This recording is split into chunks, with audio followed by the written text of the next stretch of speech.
Eva. I'm from Fuel Poverty Action, and just wanted to say a little bit about the impact of fuel poverty on housing and vice versa. So you might have heard about the Green Deal. It's like a government scheme. Very few people have taken it up because it basically isn't any kind of good deal at all, and it only really applies to you if you own a house. What it is that you get to insulate your house and put in all sorts of energy saving measures, but you've got to pay all that money back.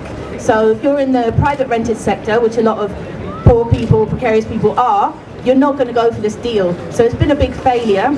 The second thing that the government has cut recently is basically, it was known as the ECO, Energy Company Obligation, and what that helped people with was that the poorest people actually got free insulation, which the energy companies were supposed to provide. Now, you know, we all kind of paid for that, and it would have saved people like well over £160 a year in energy, but because this has been scrapped under the guise of it being a sort of green tax when actually it was quite useful, people are going to be suffering even more. They're not going to get free insulation at all.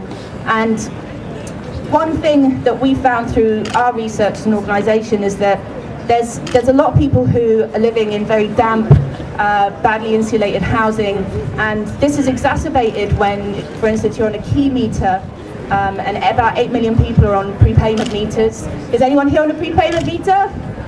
Yeah, it's a nightmare. So we've come across people getting in touch with us who have been sitting in the cold and the dark, unable to turn anything on for 5 days, up to 5 days.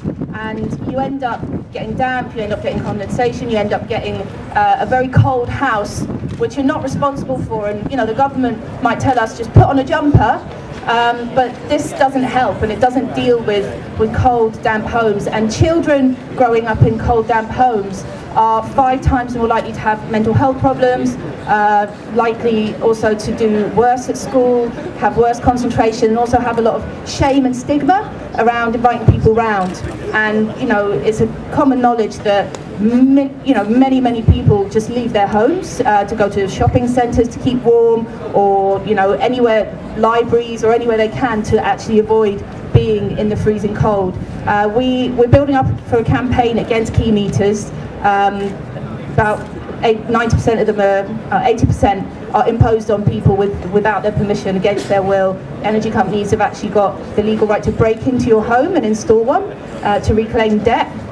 Anyway, it's a nightmare. We want to get rid of it, and we hope that all of you will come and join us in a protest at the British Gas AGM on May the 12th to call for energy to come under public control and for there to be free insulation and energy saving possibilities for everybody. So hope to see you there.